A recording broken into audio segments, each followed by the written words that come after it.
Okay, so welcome back to the second half of Stu's music quiz over the 2010s. Since the first half, it started to rain here, and as I'm in a conservatory, I'm afraid I have to apologise if you can pick up the background noise of it. But never mind. Let's hope we can be more cheered up and exciting in this second half. We're going to start with a collection of album covers. Now, what I've done here with these is blocked out any reference to the artist or to the name of the album. Although bizarrely, I found looking through this must be a trend of the 2010s. So many albums that don't bother to say anything on the front. Maybe it's to do with downloads. Could well be. Anyway, here's the first one for you. So all I need from you is the name of the artist, the name of the album.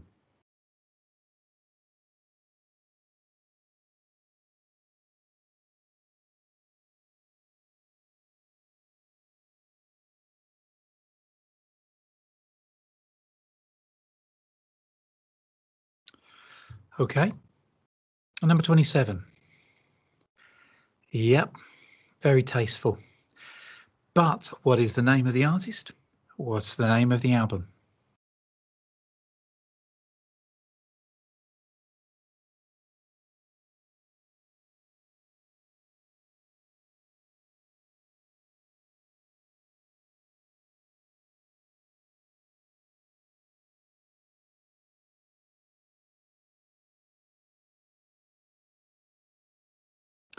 Okay.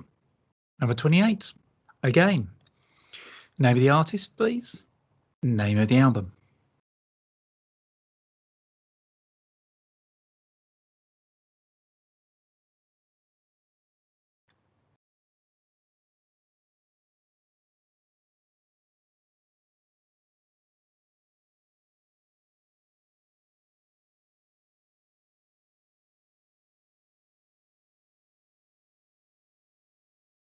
Number 29.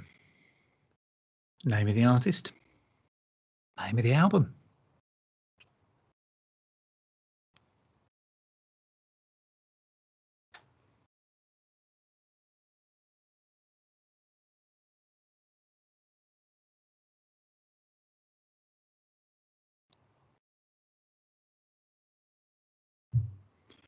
And number 30. Slightly more challenging. Name of the artist. Name of the album.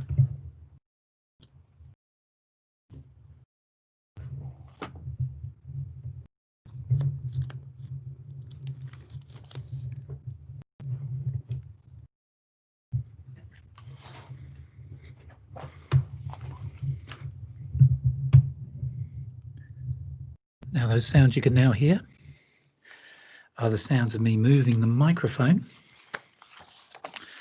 over to my wife's, and I will make clear that it is my wife's electronic piano here.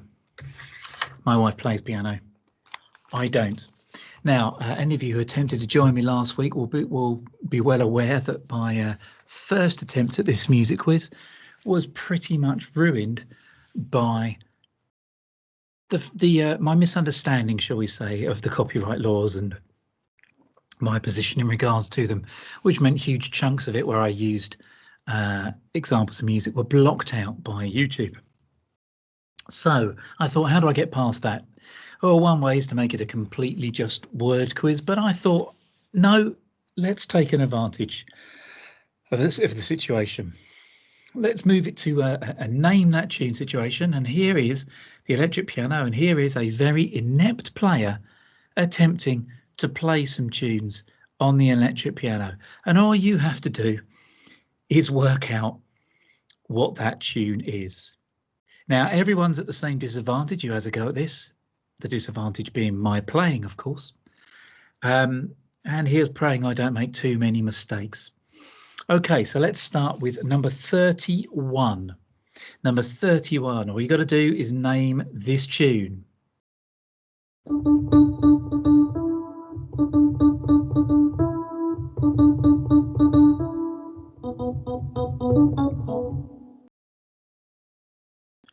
Little cross note at the end, but hopefully that made sense there. I'm going to do it again for you. Big hit of the 2010s, one of the biggest.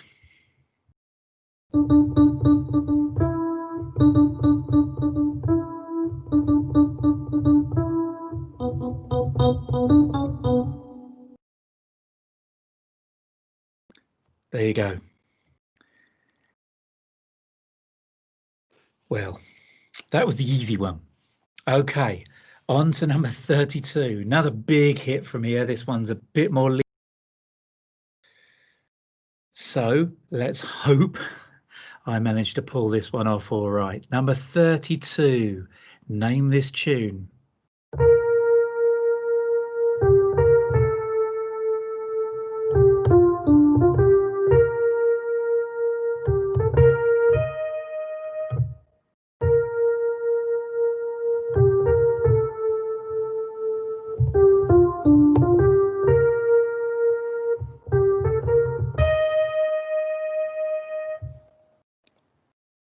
I'm almost tempted not to do it again. That went well, didn't it? Right, let's try it again. See if we can get this. Number 32, name that tune.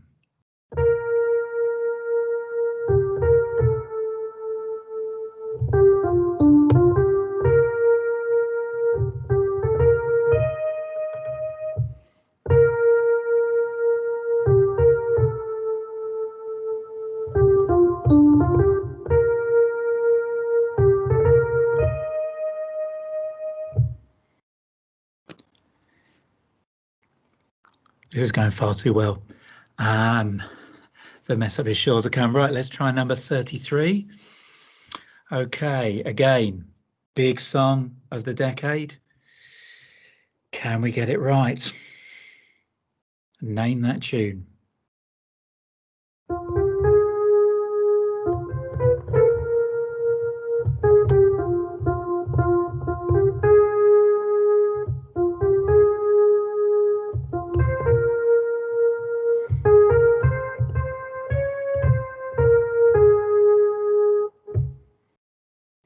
Just a slight slip at the beginning there, but there you go. You got the idea.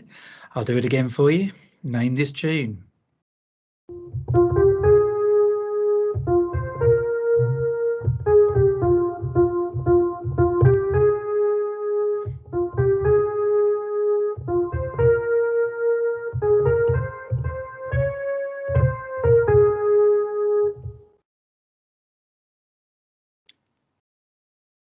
Okay, number 34. All these big hits, you know, ones I'm sure you'll have heard of, even if you can't have heard of them in my playing. Okay.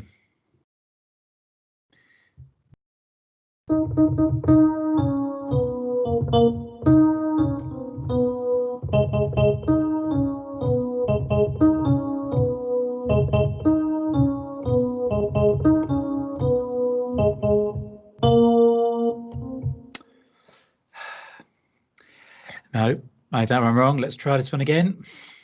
This is number 34 for you.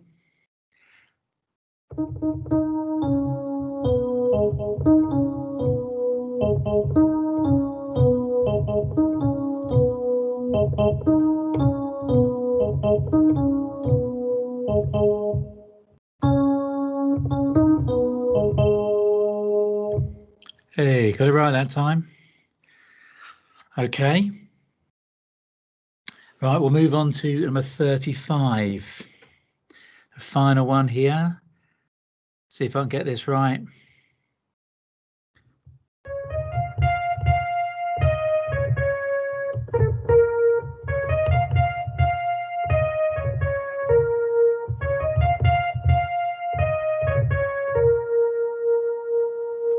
I'm not going to attempt to. I'll try it again. I'll try it down low this time.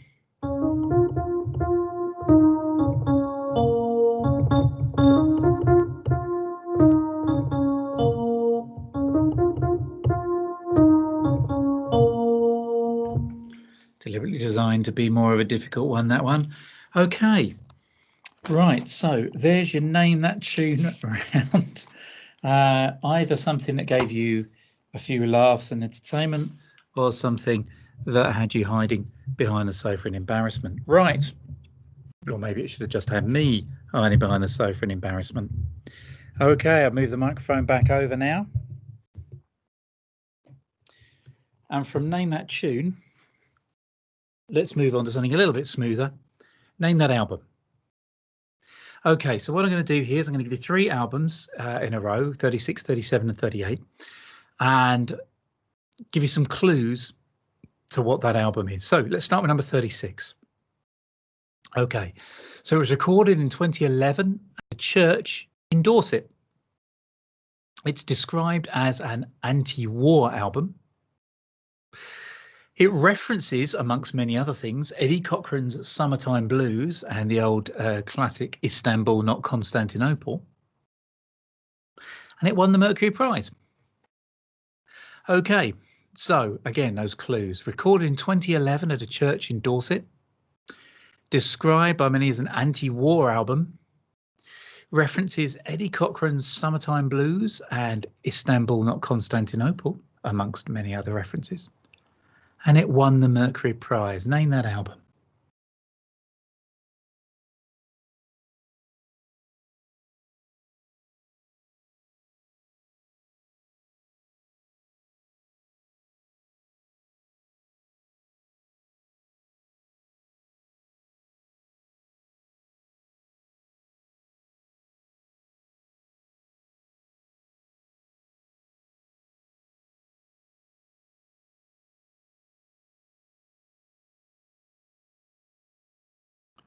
Okay, number 37.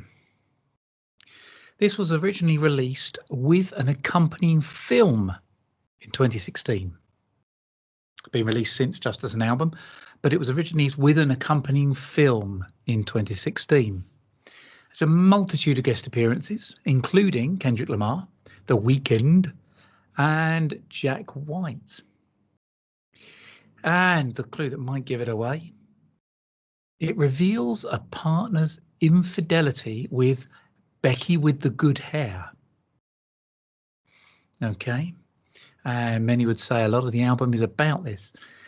The artist's partner's infidelity with Becky with the good hair.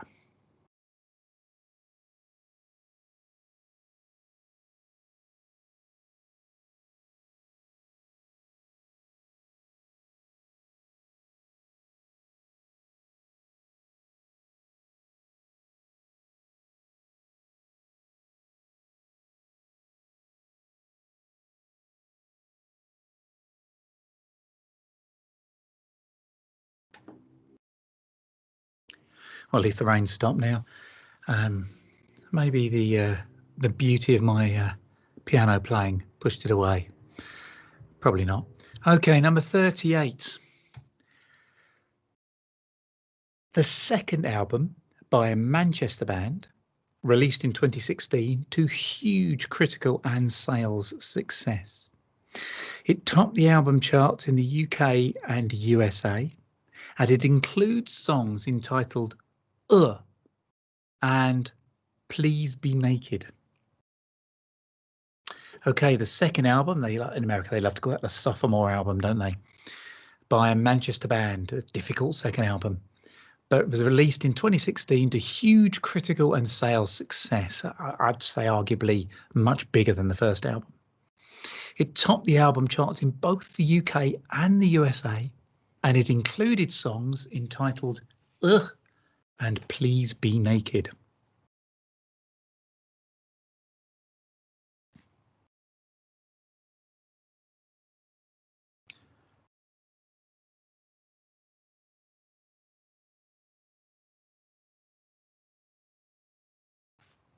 Okay, let's have another connections round here.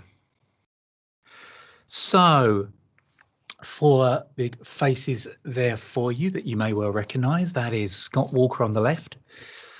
Mark Hollis, if you don't recognise, from Talk Talk at the top there. Ray Manzarek just underneath him to the left. Keyboard player with the Doors, of course. And the irascible Mark E. Smith. Scott Walker, Mark Hollis, Mark E. Smith, Ray Manzarek. What's the connection between these 4 in the 2010s?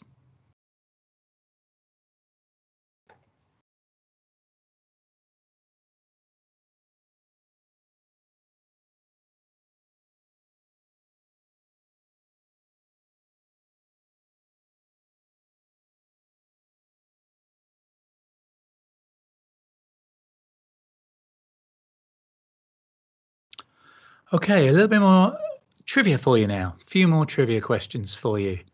Let's start with number 40.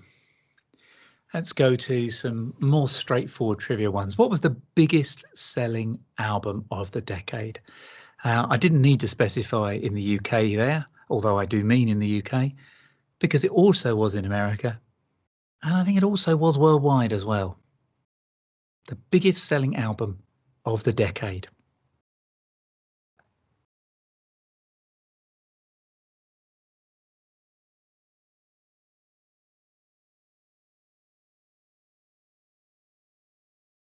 And I'm not just being cruel in asking this, but follow up with what was the second biggest selling album of the decade? And again, not just in the UK, but also in America and pretty much, I believe, worldwide as well. The second biggest selling album of the decade. So there you go. Number 40, the biggest selling. Number 41, the second biggest selling.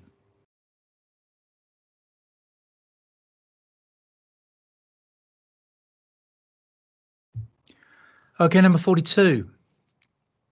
Now, again, if you have any awareness of the charts in recent years, I'm sure you'll know this. Which song equaled Wet Wet Wet's record for the second most weeks at #1 in the modern chart in 2016? Now, we all know Bryan Adams. Well, any one of us who lived through that summer know Bryan Adams still has the record for the most weeks at #1, and this song looked like it was going to get there for a while, but it equaled Wet Wet Wet's record. I think it's 15 weeks, that is. I think Bryan Adams was 16 in 2016, and then off it went after that. I say the modern chart because is it Frank Ifield, I believe, back in the 50s with 53 or something, and there's the chart with I Believe outstripped that, although I think that was in several different goes. I don't think it was consecutive. Okay. But in 2016, which song equaled Wet Wet Wet's record for the second most weeks at #1 in the modern chart?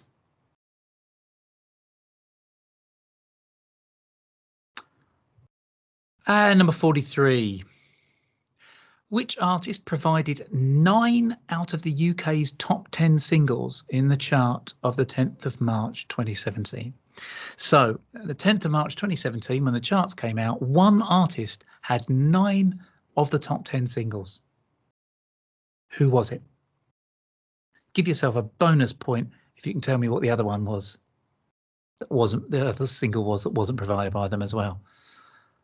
But the question is, which artist provided 9 out of the UK's top 10 singles in the chart at the 10th of March 2017, a record that actually got them looking again at how the chart was calculated.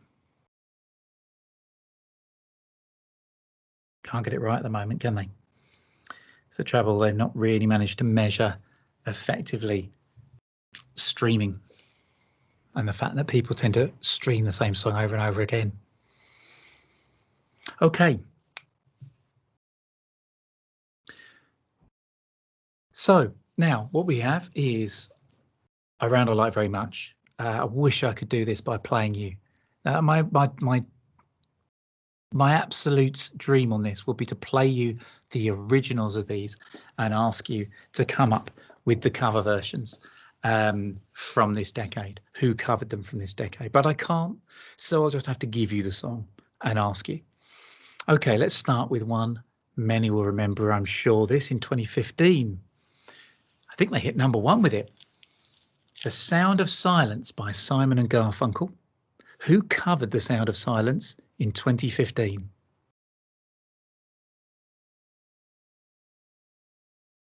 For those of you a bit older, that, of course, that was all over Radio 2, that album, that record as well. Right, 45. Now, those of you who are a bit more astute here will have noticed that's actually an album rather than a song. Who covered the entirety of Taylor Swift's 1989 album, also in 2015? I know it'll be a much harder one there for you, unless you bought it. Who covered the entirety of Taylor Swift's 1989 album 1989 in 2015? known as 1989, by the way, because that's the year she was born. Doesn't that make you sick? Oh, makes you feel old at the very least. 46, Higher Love. Remember Higher Love by Stevie Winwood? Who covered that in 2019? I think that got to #1 as well. Who covered that song in 2019?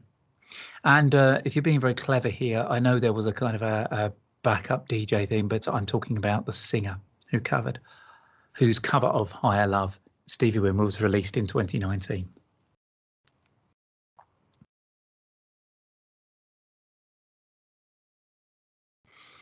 Fast Car by Tracy Chapman, remember it? Well, in 2015, again, it was covered by a modern star of the day. Who was it? It's awful, by the way. The cover is awful. But there you are. Who did do that awful cover in 2015 of Fast Car by Tracy Chapman?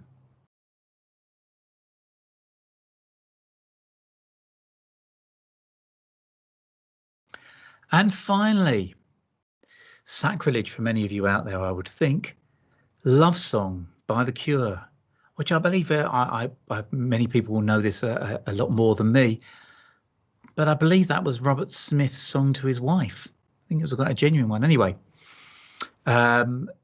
Love Song by The Cure. Who covered that in 2011? Who covered Love Song by The Cure in 2011?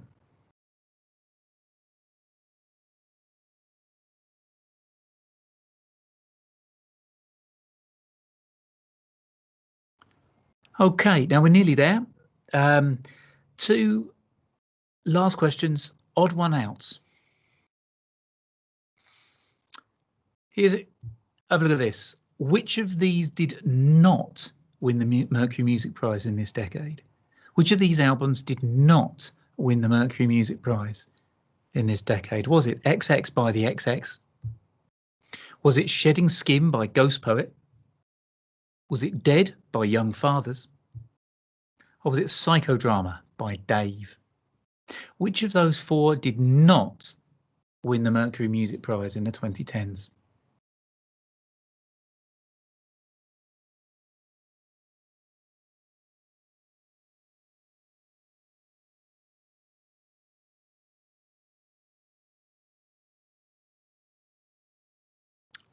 And final question.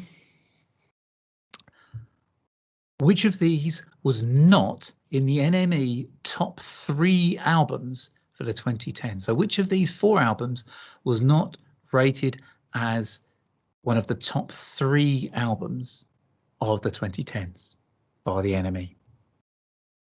Was it Melodrama by Lorde? Yeezus by Kanye West? AM by the Arctic Monkeys?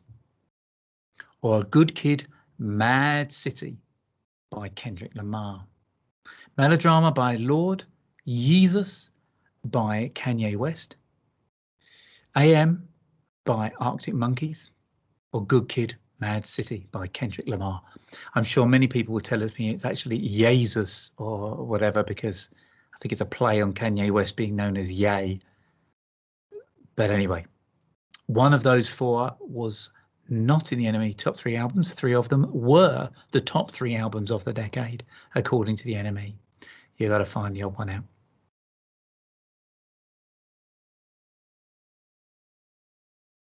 All very high quality albums, of course. Okay.